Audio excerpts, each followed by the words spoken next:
needlessly running the clock. I'm not being paid by anybody here for my time. This is our investment in your community. If you guys support what we do, then we'll get paid. So it's the same principle for Bismarck and everywhere else. So if you like the way those schools look and you like the value, it's the same that you get here. Maybe something to add too is, you know, the bond amount too is a maximum, and there's a couple things to note is we don't have to spend all of that money, and we wouldn't want to. You know, my case scenario is in the event, say this passes, is we have this $23.5 million mark. Maybe when the bids come in, they come in just for a number, $2 million under budget. Well, you know, that would be returned to the taxpayer, and then we wouldn't need to levy the amount to pay for that. That also doesn't take into account the tax implications that we'd be the recipient of cheaper bought down financing, and we have the intention that even if there was dried up 2% money for this year, we'd be applying for the next year to help finance the project at a cheaper amount. And none of the numbers you saw in the survey take into account that cheaper financing as well. It's, I guess, if you will, a worst case scenario in the event of passage. So there would be all the intent that if anything were to come short and under budget, that all of that money would be returned to the taxpayer from the bond. So if this passes, are we required to only use ICON? No.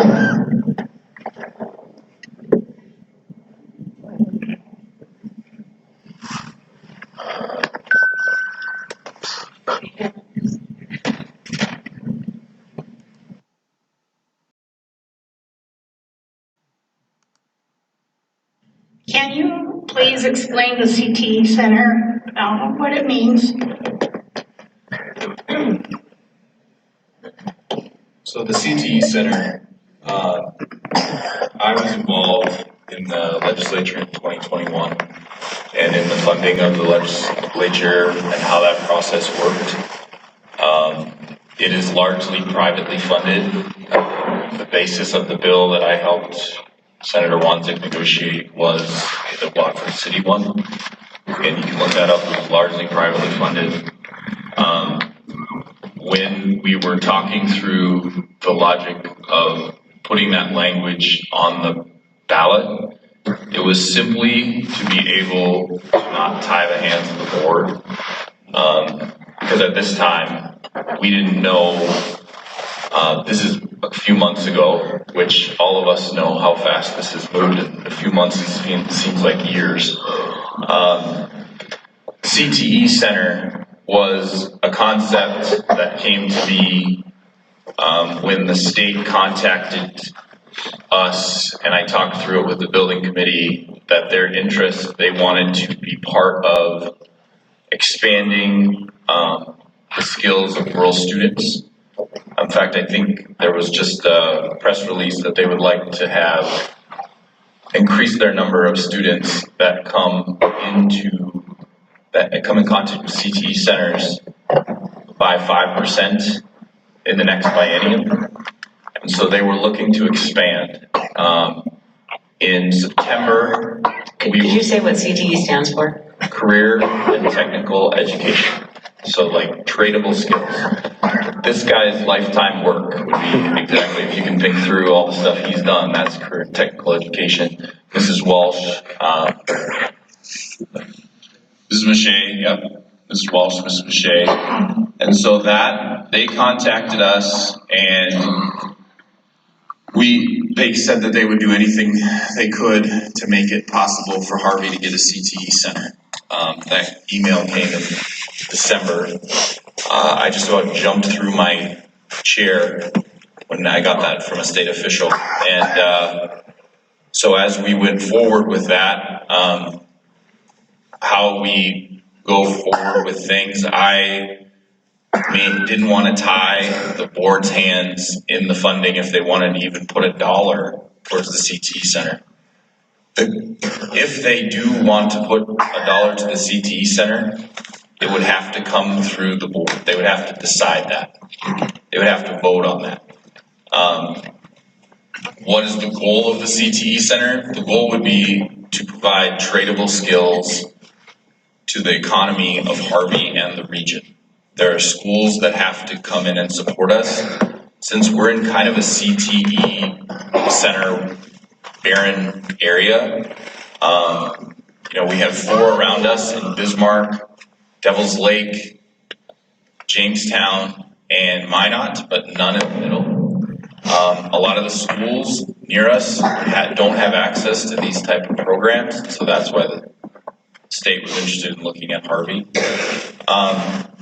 The goal of any CTE center is to make it so that the economies can function and the skills of the students can be immediately used in the economy for whatever the region needs. And just kind of add to it's a level of a post-secondary education site. We'd be able to teach. It'd be something like CDL drivers or diesel mechanics or whatever types of certain skills you'd want in a desired workplace. And I will say too that at in a public meeting and everything, it just gives the school board an option. We have the full intent that our responsibility as Harvey Public School District is to educate K through 12. That's our responsibility. That's what we're obliged to do. And the focus of this referendum is specifically really on an elementary school edition. And so if we were to come in under budget on that, we would have the full intent of any money under budget to be returned to the taxpayer. I just know that there was some cloudiness or needing some clarity on some folks maybe had the understanding that if we say, just for a round number, came in $1 million under budget, that $1 million is going to go towards this CTE center. That's not the case.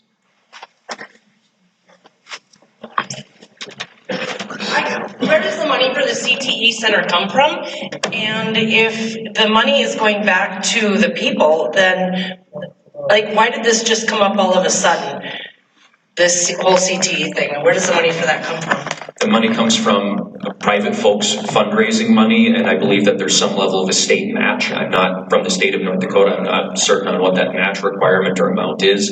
And it was just in there, it's common bond language to give the option, but we as a school board have said that as a school district with tax money, that it's not our responsibility to put those types of funds within that priority or project. Our priority and our focus is K through 12. So if that, which would be, don't get me wrong, a CTE center in Harvey would be a great asset, but that would have to be done through some level of private fundraising with community members, businesses involved potentially who would receive benefit from that with some level of a match from the state of North Dakota to make that happen.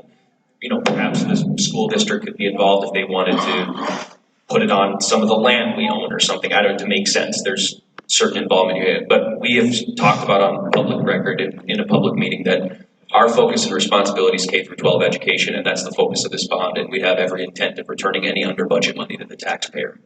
How did the wording end up out in the open then?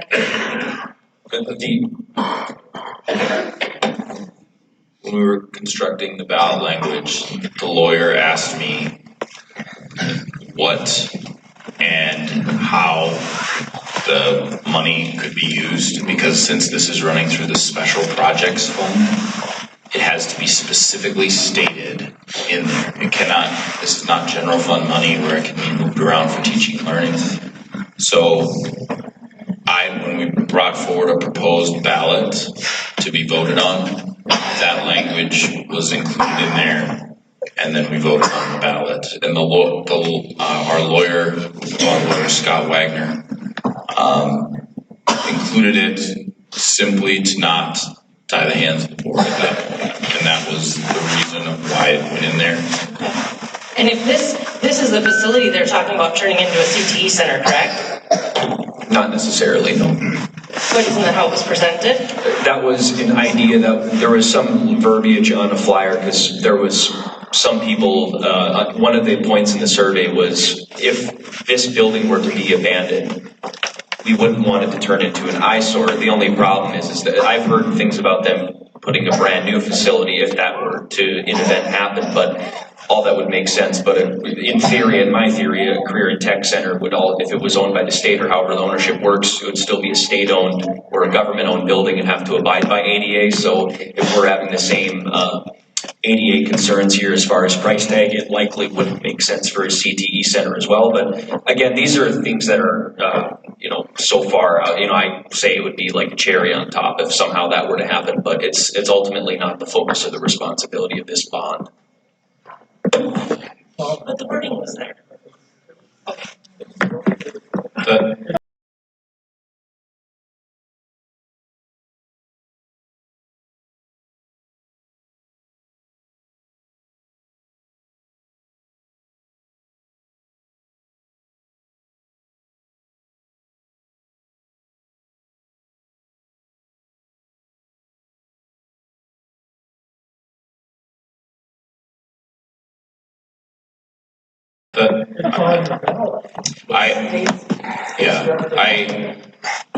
If, That would be a separate vote. yeah, So why is it? I can't hear you. He's saying it should be a separate vote in his mind, so why is it on the ballot? A separate vote. Well, For money. For the money, for a CTE. the CTE Center is usually funded by private sources. The ballot, it just allows the board to use some of the money for it. And if that is confusing, it was not intended to be confusing. It was intended not to tie the hands. It was intended to allow the board to serve you better. It's very unfortunate language that is confusing, and that's correct. And I will reassure you, and we have talked about this on public record at a public meeting, that the school district is not going to bond money towards a career technical education center. Okay, I was at that March 12th meeting where you guys tried taking it off the bond. And it literally says on the... You'll have to come down here. Okay. You're saying too much to repeat.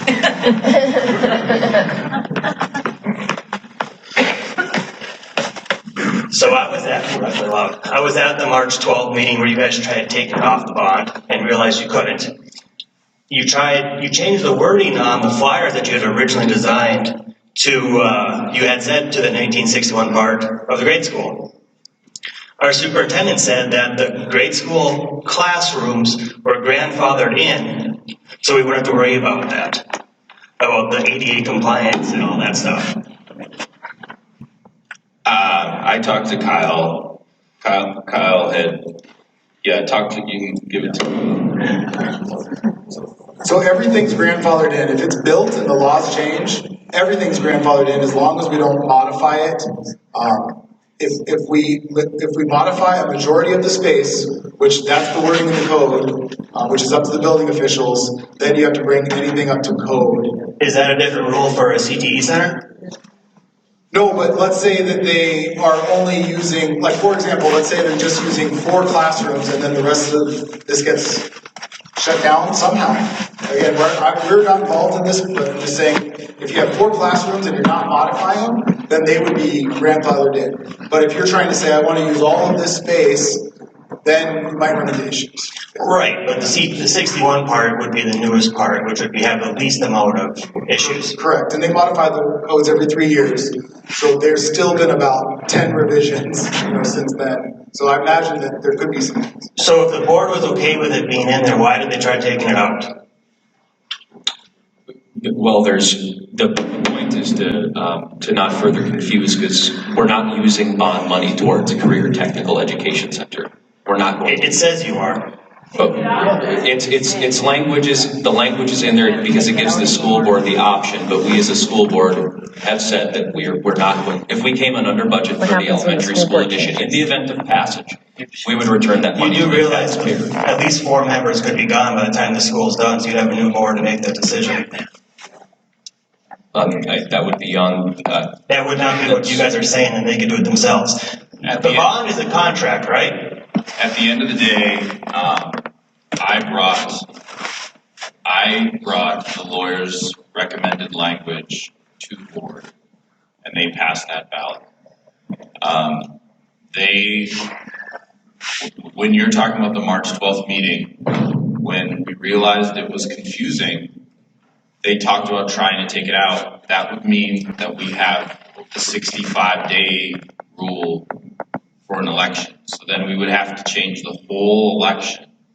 We would have to do all of the resolutions over. Simply to change a few words in the ballot. Well, and you're correct, that by the time of completion, there could be a new school board, but at this current moment, given the climate, I don't think many people, or if any, are going to be in favor of a bond, so I would theoretically think the community would likely elect, if they elected new members, they would be members that would also return the money to the taxpayer. I think that those are values that Harvey School District residents value, and I think that they would likely elect a school board that would uphold those values. Right, I was just gonna say, due to the contract, and you guys have already had trouble trying to get out of a contract for virtual assistants. You couldn't, you tried, you couldn't get out of it. This is the same thing, and actually at the February 12th meeting, what's your name again? Kyle, you'd stated that the company does not want to go over the bond by too much, because that's on you, right? The company, you guys go over the bond on building, you have to change stuff to get under? Yeah, But you also stated you don't want to go too far under either. yeah, So there would be no money to get back then, basically. So it's interesting, it's a balance where if we have the amount of dollars allocated, we want to try to design for the need. And what we don't want to do is go into a situation, so in Grand Forks, where they really would have liked a second gymnasium. And it turns out we had enough money for the second gymnasium, but we didn't think that the bids would come in that low. So what the situation that we run into is what they really want, they could have actually afforded it, but because we were so conservative, we said, don't pay us to design that, we don't want to do that as an alternate. We came up with some other options, and at the end of the day, there's not a viable reason to use those funds, so then we'd say return the rest. Had we bid a second gym as an alternate, then we probably would have been exactly on, and they would have been like, oh wow, we got an extra gym that no one was expecting. I can say, from a statewide, career and technical education is the number one thing that our communities in North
adequate and necessary upkeep and have always abided by. The biggest problem that we have with this building here is it all has to do with the American Disabilities Act of 1990. And so the verbiage in the law says if you make any sort of alteration to the building, it covers new construction, alterations, and additions. We're grandfathered in because this building is a lot older than 1990. But if we do anything that affects the usability of this building, then we need to get every primary function space within the building to ADA compliance. And within a school, it's virtually every room, besides maybe the maintenance closets.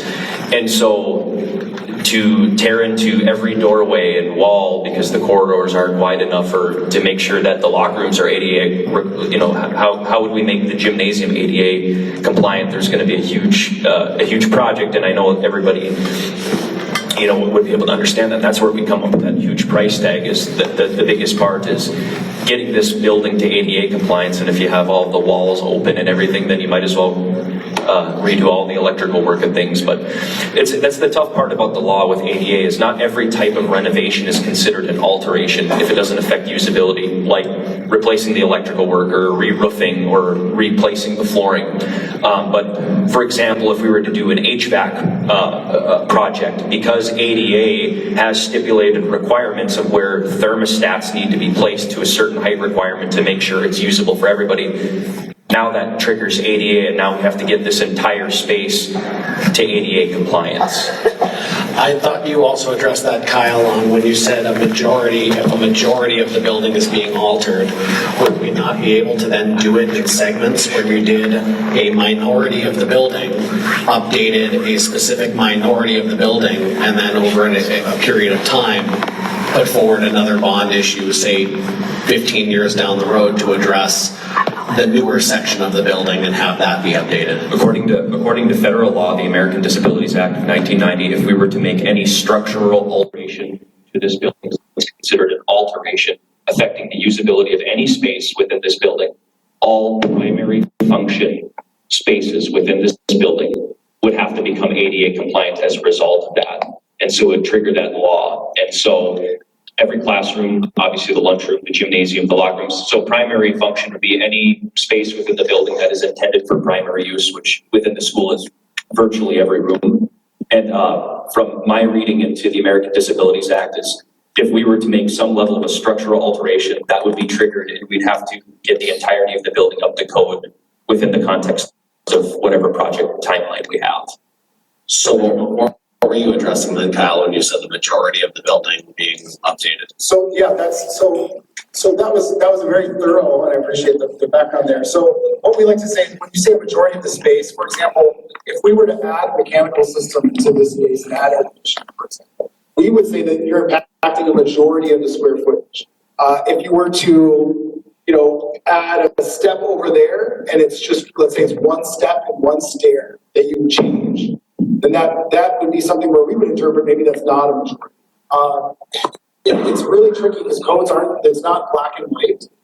What I can say is that, if you brought up Central, it's a great point. So we just got done, we did a full facility assessment just like we did for this school. So there's $39 million of code and maintenance issues coming in Central over the next 10 years. And they've spent $30 or $40 million in the last 20, 30 years doing different things, different additions. So they have spent a good deal of money on that school to add elevators, to add accessibility, to add ramps. So absolutely, could you keep this space? Absolutely. I don't know, even if you did that, if it would be educationally as efficient. So for example, right now we want square classrooms that aren't oblong. We want lots of utilities. We want lots of electrical. We want natural light. We want learning surfaces so that they can have projectors or whiteboards. The way that your structure is set up right now, we would not design a school like this now, knowing what we know now. It's just like a washing machine operates different than it did 30 years ago. They still function the same, but we know more now, so we do it a little differently.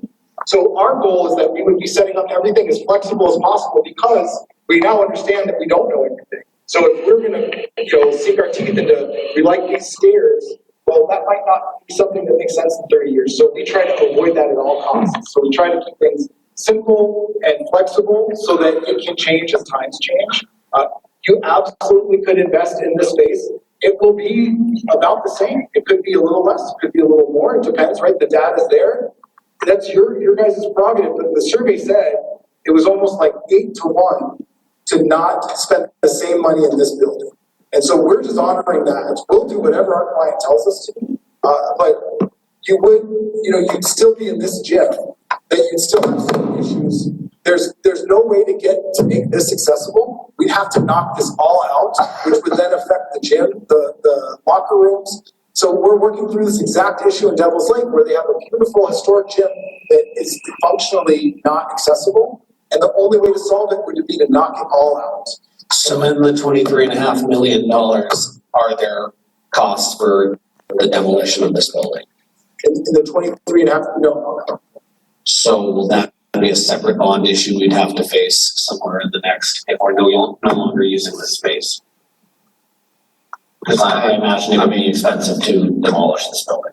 Our intention would be that this building not be blighted. When we were to get to that point, if there was someone interested in a private individual looking at this space and turning it into something that the community wanted and could be proud of, I think that the board would not necessarily want this building to go vacated. So that I know, and they can speak to it, but I know that nobody wants to see this building turn into an eyesore. I drive to pass through Balfour, and I see their school, and I'm reminded of what I read in the survey from all of you, that you don't want a school to just be left, be taken out, and that's just the intention.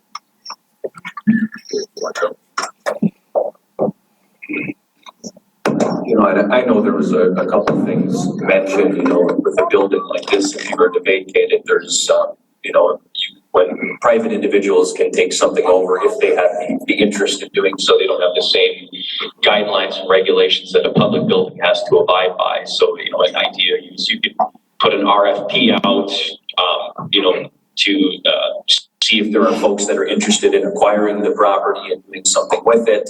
I know other communities, they've thrown the idea of, there's been real estate developers who have taken over older buildings and converted them into some level of apartment style housing. I don't know. That's a tough one, but ultimately within the heart of the community, keeping the building up and usable for a purpose that isn't necessarily regulated the same way we are would be my personal preference, to see the building still at least maintained and not having something blighted and with the need for demolition. That's a preference, but just real quick. So I think everyone wants to see or the majority of people want to see the building used. But if you had it in your vision to at least include the language for CTE to give you guys the option, shouldn't you also have included the possibility that nobody would be interested in this space and there would have to be costs that would come at the hands of the community? I mean, shouldn't the costs for this demolition at least be included as a prospect, knowing that, we had an old golf course clubhouse in town that we were practically giving away and nobody wanted, and you're asking people to take on a building that you're saying isn't suitable for kids, or would be suitable for senior housing or some other sort of project down the road for somebody. It just doesn't, it just doesn't jive or make much sense to me that we wouldn't include the language or the costs associated with that, because the reality is, if nobody is interested, and it would have to happen somewhat quickly, or this is sitting vacant for years and years, and that's going to further destroy this building, that eventually we could be facing the reality 5-10 years from now that we have to pay to remove it, and what would the cost be for that? So a couple of points there. So we have lots of communities that have done different things with their schools. So Mandan, they converted into housing, and what's really nice is that private entities can go get federal funds to make housing and make it accessible that isn't actually available to schools. So if you look at the old middle school in Mandan, it's apartments right now. It did take a few years for that to happen, and that's part of the problem. You look at Buffalo, so the Maple Valley School District, they have Ariska, Tower City, Buffalo. The Buffalo school closed with our last project, and they were able to keep, I believe the gym is open as a community space, and then they converted some of the space into office space and some of the space into storage. So some of the classrooms now have big overhead doors, and it's all a brand new, nice tan door that matches the brick. So there's all kinds of different things, whether it's using the gym, whether it's the potential for shop space, whether it's potential for housing. The big issue is that I don't know that anyone's going to commit as a developer to do anything until a vote's happened.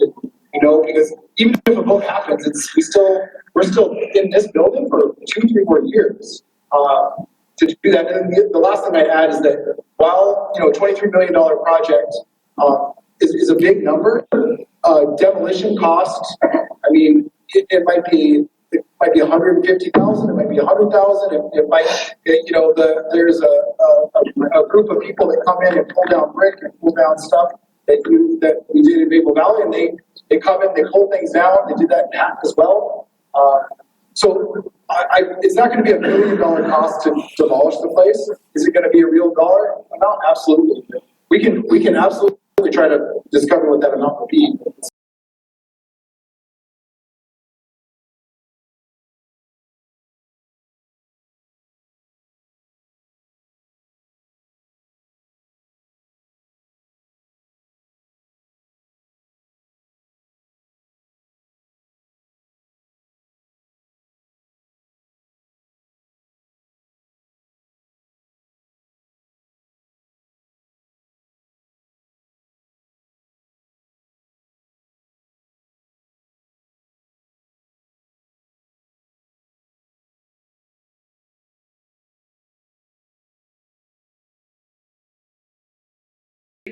There's no doubt about it. But to address Mr. Casserly again, though, too, is I will say to the reality, too, that you are correct. We're pretty much at our general fund cap at 70 mils.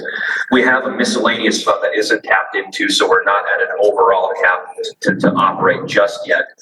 But I can't tell the future. I wouldn't make bets that health insurance premiums are going to go down or anything like that. Now, with our teachers' salary packages, you have to understand too that, there's both sides of TFFR that's paid entirely by the school district. That's 24.5% retirement fully paid by the school district. So there is a lot of health insurance premiums that are covered to a certain extent. So there are a lot of other things within, certain people's packages that add to the expense of the school district. But you're correct. If we were to continue to have to climb to operate, if health insurance premiums keep going up by 15% every year, we would potentially have to go to a vote to raise general fund levy caps. That could be a possibility. But to the question of what type of dollar amount would be saved if we were to move to one campus, I do not know. So then don't use the 25% number. You're still going to use the poll, right, at the new building? I'm not, that number was thrown around, but I think it's a hypothetical number. I don't think until it happens. Right. I think honestly, you would have been in that position and been able to give us more detail. They wouldn't give me stop by my office and give me all that. I'd love to. Give me the number was never given to me that year. And I know there's a savings, but you'll use 25%. It might be 10%, 5%, or whatever. But don't use a number unless you have what the dollar value is. Okay, well, I'll try to because if I want to save 25% of my fuel, I take what my fuel costs and divide it out. Okay, I have the mic, so I'm going to ask my question. Just a very quick question. If this bond referendum does not pass, what is the plan? Does the steering committee dissolve? Does the committee continue to do their work? When can we come back for another referendum? I'm not sure. I would say this, that the work of the steering committee or the conversation certainly isn't going away. It's something that needs to be addressed, and I think that this is the way I feel about it, is that if the community comes back and the bond fails, well, that's the reality, and then we have to say, maybe we have to look at what are the reasons for it. Is the tax impact too large? Well, okay, That's a reasonable, a reasonable thing to say. So maybe we need to go back to the drawing board and go back to priorities. A gymnasium is, something that's needed, but maybe it's perhaps, this is all hypothetical here, but do we just do the classrooms first or something, or continue the work to see if there are other options that the community feels comfortable going forward with? But I certainly wouldn't say that the work of the committee would come to a complete halt. But I think that it would just be continual work with the community on and listening over and over of, well, what's the correct move? What's a move that the community feels good about as a whole? What can we agree on? And that's where we have to go from there. We'll do one last question. Luke has one last comment or question, and then adjournment. Mr. Anderson and Kyle volunteered some tours if anybody wanted to do that after this, but. It was just kind of to talk about what Kenny said. If you're talking about that 25% and 87% of salaries, you'd have to quit spending every dollar that you guys spend down on salaries and still cut your salary package by 12%. I think what we're talking about here is the fact if you move from a 1938 system where it was originally run by just, like I said, just 4 horses, just after, and you're going to a system now that is 2025, right there, you're going to have a significant amount of savings in operating expenses. Now, your operational expenses, such as having one bus stop, you're going to have, you will be able to not pay overtime on the weekends, clean up workers. Like there's a lot of overtime involved maintaining your current structures that are all going to be dissolved. So if we start getting into the nitty gritty details of how this is all gonna, how that 25% will go, I think we have to go back to that presentation that was brought to the board then on how that board figured it. The steering committee took the data that was given to it by past boards, and the past boards were reported that this would be a way to help solve the problem that we have, which is the per pupil payment is dropping. And so I would say as an administrator, when I'm talking to the board, the issue of the state cutting your per pupil payment isn't going away. And so we have to find solutions and we have to have efficiencies that are fixed in our budget. Now, how we do that is going to have to be the prerogative of the board. But this is a way that the board had discovered through their processes to make themselves more efficient so that they could support the private sector to be a better fiduciary of the dollars that they need. I don't think 25% of $6 million is nitty gritty. I mean, you just said 25%, that's $1.5 million that you said we'd save a year. I would have to go back to the board's research back in 2009 to be able to get to where they got to. Okay, thank you for your questions, and everyone will be here afterwards also if you want to come and speak with anyone.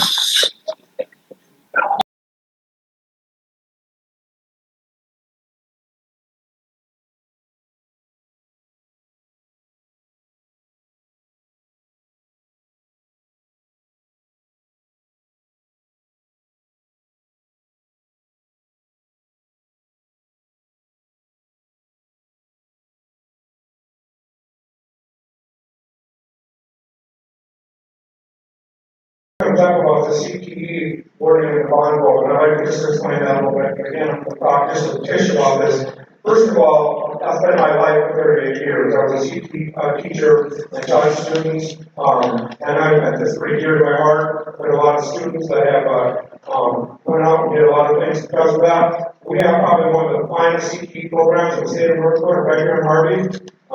Just last week, we had your CCLA went to the state, and we had 18 kids going to nationals in a month. We have a great program going to Oklahoma City to compete in the national honors contest. CTE is a good thing, people. Yeah, but the problem is that It came about, was the wording that we could potentially have a CTE center in central and North Dakota. It was never intended to be part, it's not, okay, so when the lawyers talk to us about, Dr. Lukens about the issue, will you spend any of that money on the CTE? Well, I don't think so. I said, you need to be transparent and put that in there. So, people, we are building an elementary school, wouldn't it be government rolling?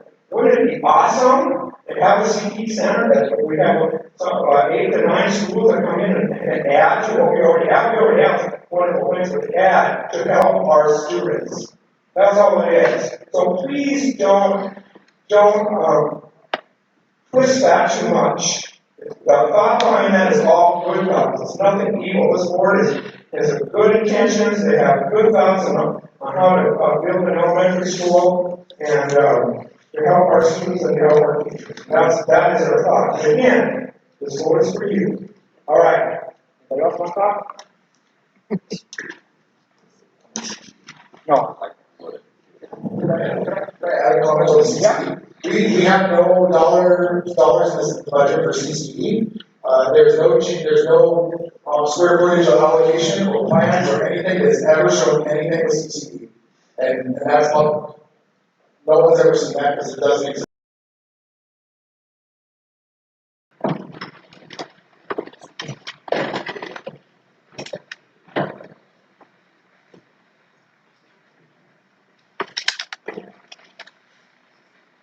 Good evening, Vanessa Anderson from Northeast Harvey.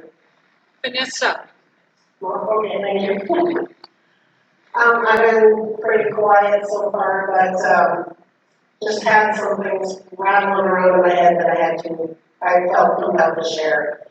The main theme that came out of our school board training from this fall was to be bold and speak up, even when the conversation is difficult. It is not only my right, but my duty to speak up. It isn't negativity to have a different perspective. It isn't negativity to firmly believe that a direction is the wrong one. The survey results indicated that a majority of the community believes we should do something. I don't think we needed a survey to figure that out. The scope of the survey, however, was too narrow to get a good perspective of what the community wants. The entire premise of the survey was centered around the fact that it would take $22 million to fix the grade school and $23 million to build new. With all due respect, I don't accept those numbers.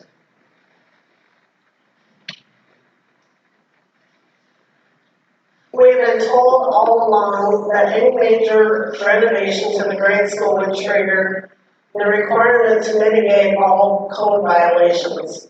Last week it was clarified that the high school will not be brought up to specs. Why do we need to bring up the high school to specs, or the grade school to specs, but not the high school? The reason I was against this project in 2019 was because I didn't think the options had been explored properly. I hoped the steering committee would dig in deeper, but they were derailed by the carrot of 2% money. I get why this is attractive, but I don't think the interest rate will change from that enough for us not to do our due diligence. When we hired Dr. Lukens, he said he would not make any major changes or take on any major projects for a year. What happened to the understanding that we need time to adjust to new leadership? Our school district is currently under the direction of a new superintendent and a mostly inexperienced school board. In a few months, we will be losing even more of our administrative staff, including getting a new business manager. Staff overturn this year is high, resulting in uncertainty among the staff. At the same time, we're being weaned off of ESSER funds, which means our budget is going to be way tighter. As of now, we don't even know what our budget looks like for next year. We seriously need time to steady the ship.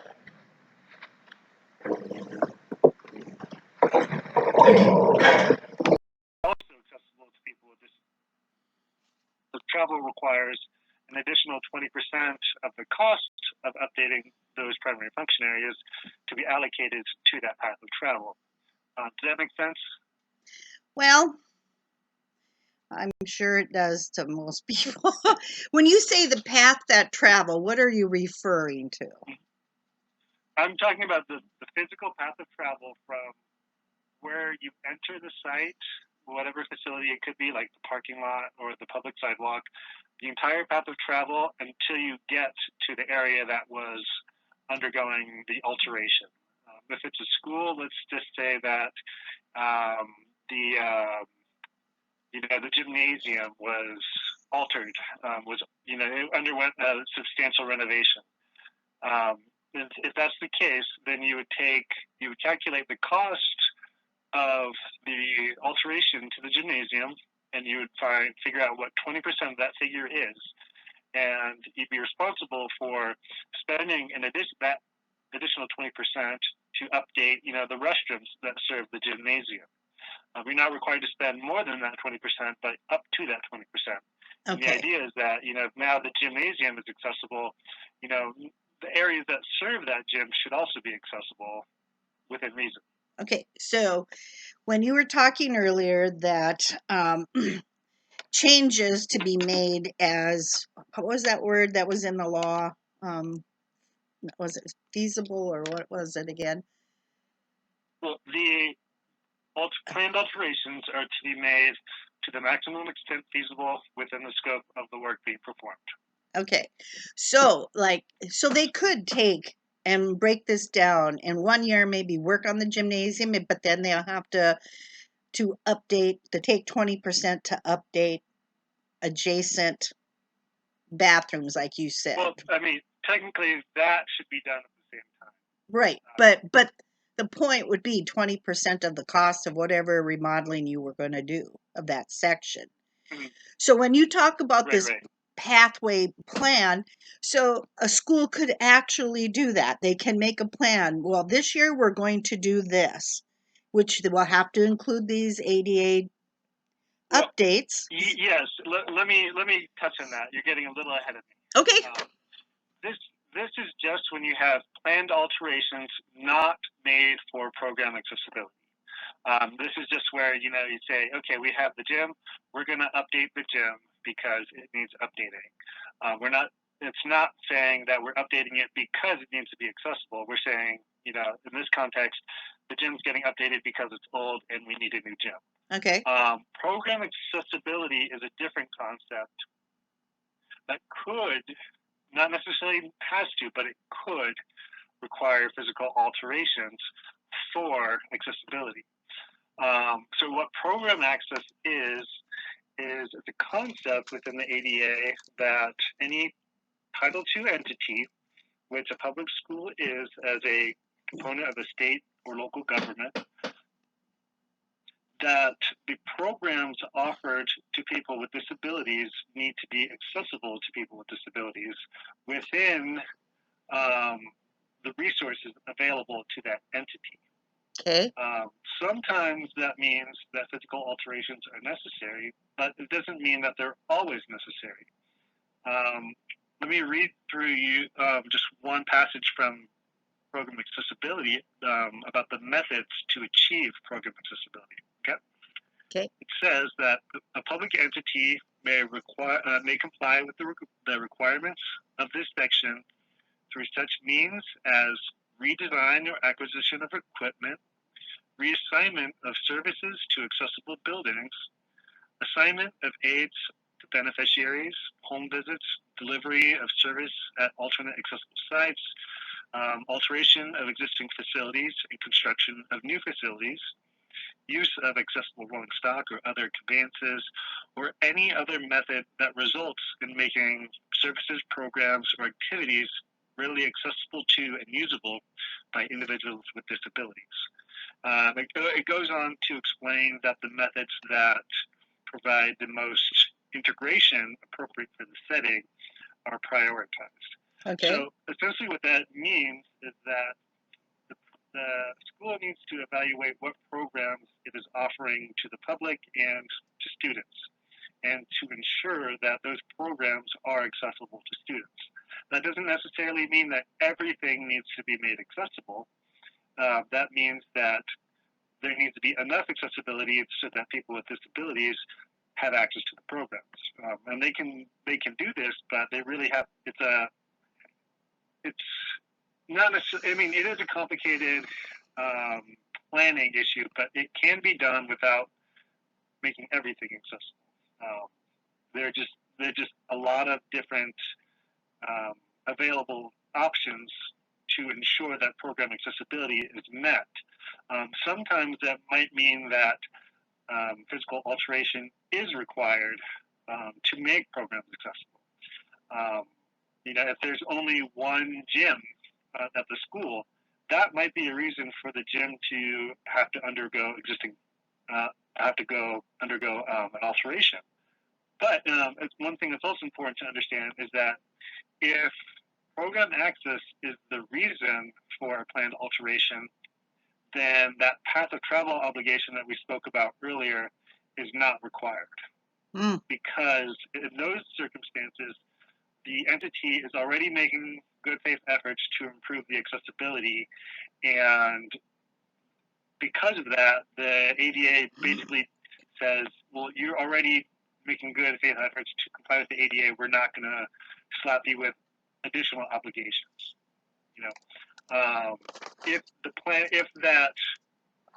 If that alteration was made for reasons other than program access, like we spoke about earlier, the ADA basically just says, well, while you're doing this anyway, you should also do this thing on the side. Does that make sense? Yeah, but not necessarily revamp the whole school and do everything, right? No, correct. Right. And then there's one more concept, which is called a self-evaluation and transition plan.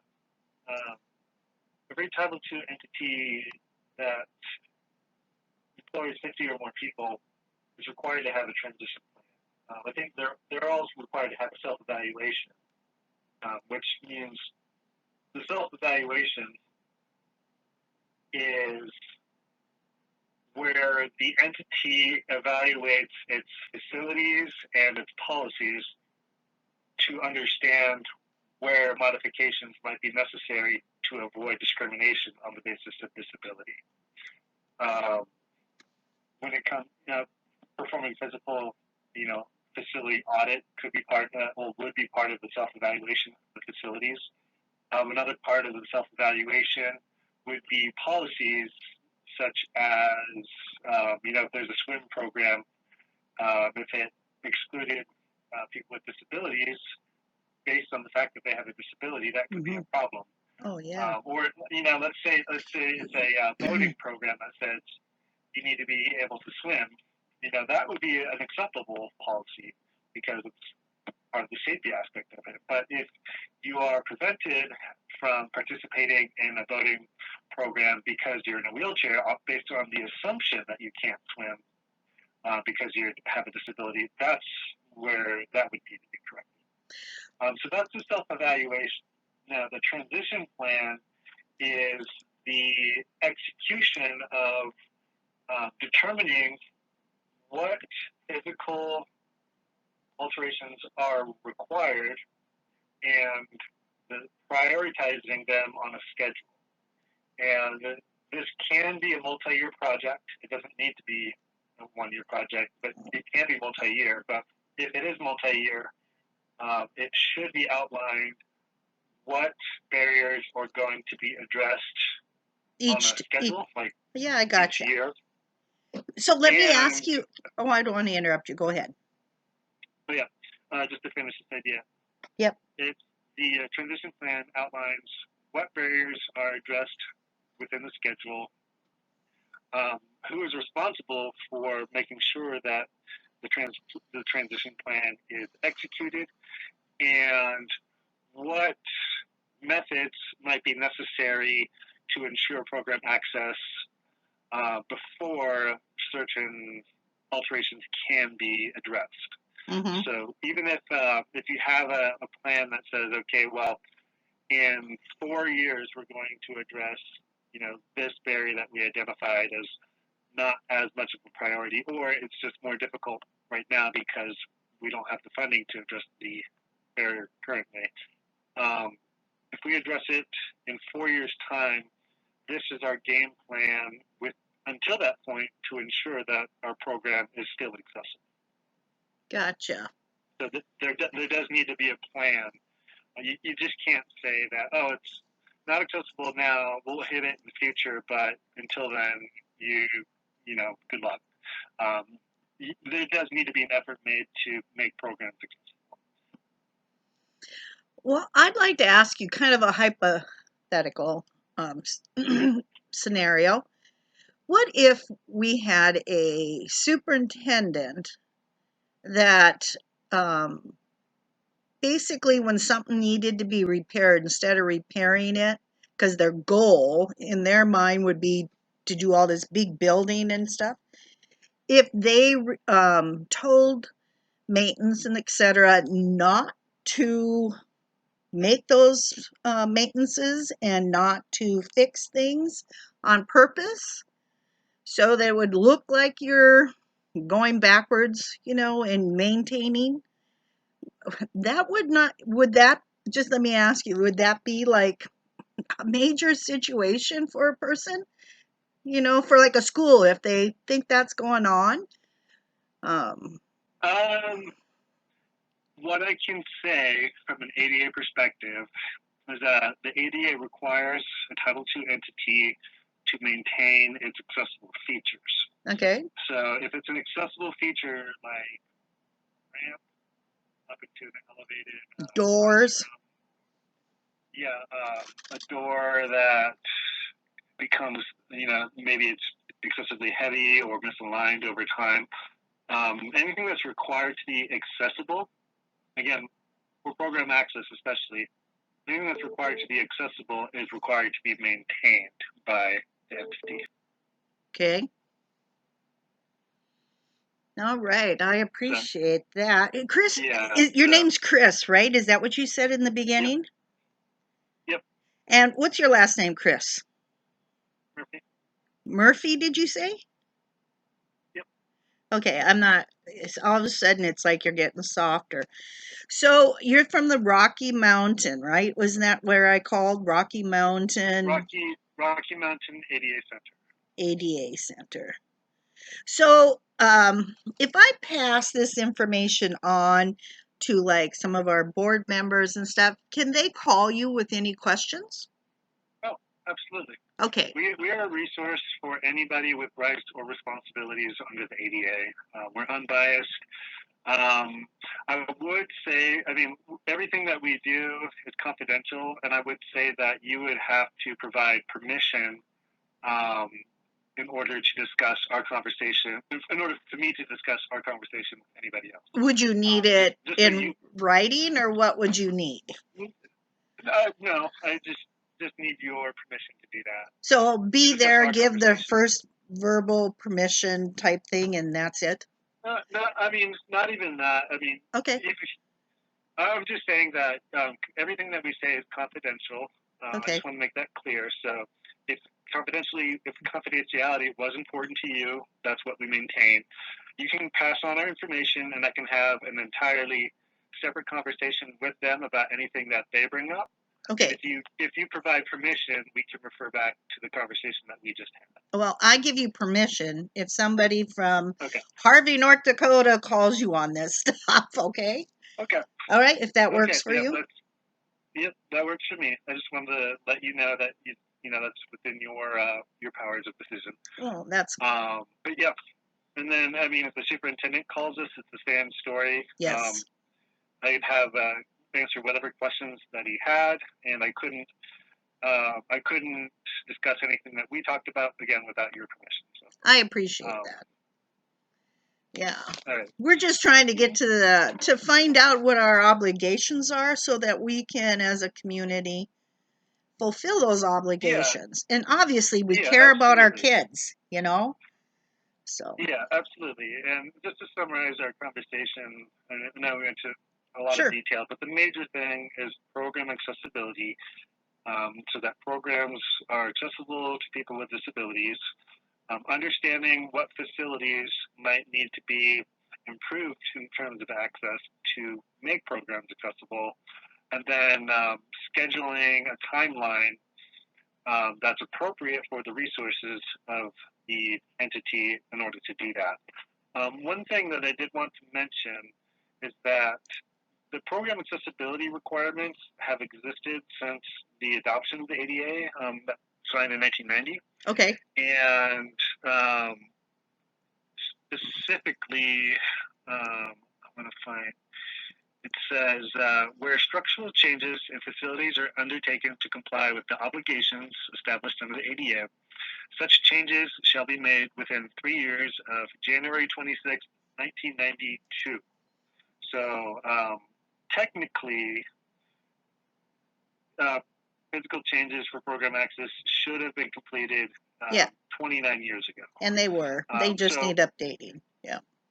Yeah.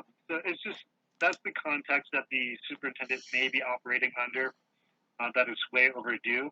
And I would say that as long as an entity is making good faith efforts to demonstrate that they are currently complying with the ADA or trying to comply with the ADA, that should be sufficient. The due date isn't necessarily a hard, you're in trouble, but it should be impetus to take it seriously. Mm-hmm. And that could be what's going on. Yeah.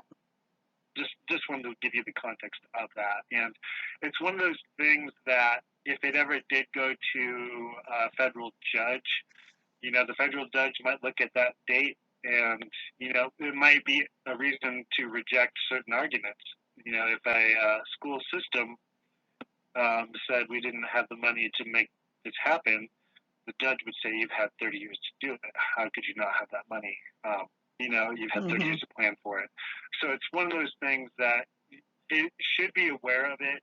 The community, the school should do its best with that in mind. And understanding that, it's a new superintendent. Yes, he may have just entered and he had technical responsibility over the actions of the school district for the past 30 years. However, in that case, it's not the superintendent that is on trial, it's the school district. Mm-hmm. The school district bears the responsibility for everything it has possibly not done up until that. Mm-hmm. So good faith efforts to comply with the ADA are the important. Okay, I understand that. So you're very helpful. I appreciate this. I will forward this information on to those that are of higher power. You know what I'm saying? And we'll let them go from there in dealing with this. Absolutely. All righty. Well, thank you so much, Chris. You have a nice day. Mm-hmm. You're very welcome. Thank you. You too. All right. Bye.